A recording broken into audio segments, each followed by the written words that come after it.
Beijing, along with many other countries, is rapidly becoming industrialized and affluent.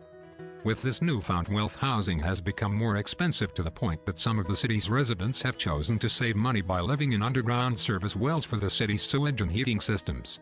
These people are not only the poor migrant workers one would expect to be among the extremely impoverished. It is also the young adults and elderly. These people are working jobs that others would never want to do, including sorting trash and manual labor. Living in the wells is the only option for many living off these meager wages. The estimated annual income for the underground dwellers is about $1,800, and the average cost to rent an apartment in the city is about $600 per year. The wells are a perfect refuge for the extreme poor because of the heating pipes that run through them are their only access to the luxury of heat. While those who live in the wells from day to day find cozy 3-meter wells a perfect solution for cheap heat and shelter. The government in Beijing thinks otherwise. Since it has come to the attention of officials, many of the well residents are being forced to move elsewhere. In some cases, the government decided to prevent the wells from ever being used as housing again by cementing them shut. The government is offering to move the well dwellers to homeless housing, but many are trying to return to their subterranean homes rather than stay in the provided housing, which is usually in worse conditions than the wells. As the city continues to develop, the number of people looking for warm shelter is going to increase. With the rate that areas like Beijing are expanding, this problem is going to quickly come to a breaking point, which officials are going to have to provide a viable solution.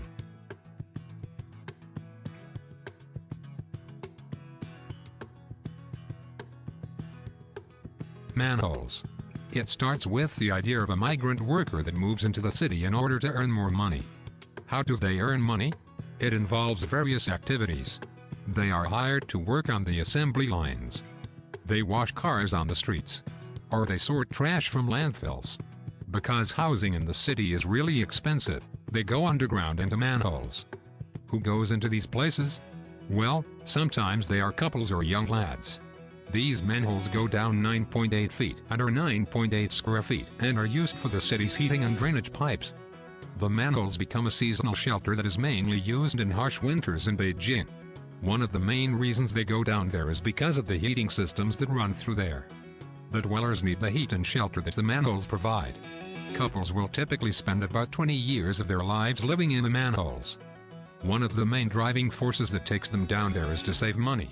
It costs around $50 per month to rent a shared apartment, and the typical migrant worker, at most, makes $150 per month. This does not leave enough money for couples to support their families or for single dwellers to save money to stay in the city. Unlike couples who will spend 20 years living in the manholes, single dwellers typically live in the manholes for about 5 years. What is Beijing's action? Authorities have discovered the underground dwellers and have been sealing the manholes. The dwellers could be sent home, to refugee shelters, or forced out of the city completely.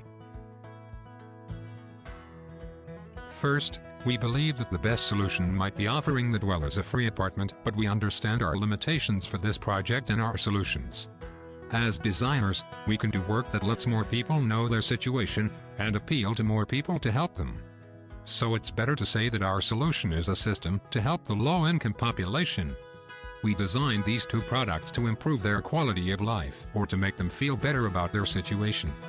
We propose that a charity organization will invest money to make these two products and give them to the low-income population for free. The charity organization could offer services to maintain these products or even exchange the broken or faulty ones. Also, the materials chosen in the design are durable and long-lasting. And at the same time, they can keep in touch with them and know their current condition. They will set up a website to report the story of those people who live in underground wells.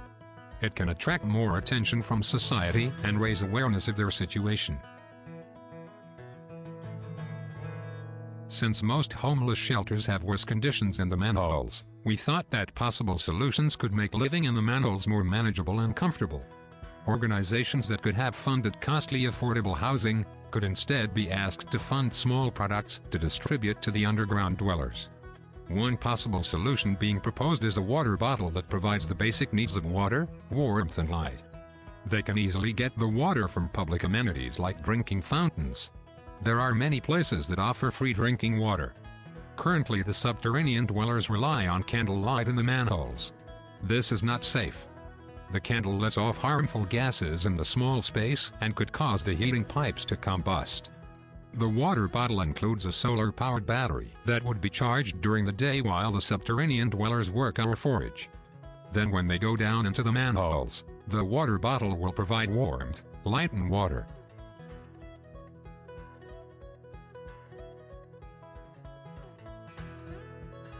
Another possible solution brings the subterranean dwellers out of the manholes.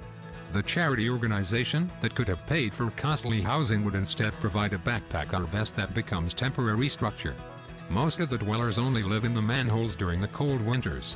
During the summer, they move from place to place, like parks and homeless shelters. The backpack or vest would unfold to provide warmth, shelter, and a temporary place to rest. The straps create a down vest that can help the people keep warm. There are also sleeves that fold on the two sides for added warmth. The sleeping bag will roll on the backside and will unroll to provide temporary shelter. Like the down jacket and other similar backpacks, this product is washable and durable. The estimated cost of this product is $5. This is only possible if a charity organization partnered with a manufacturing company to lower the markup on the market price of the product.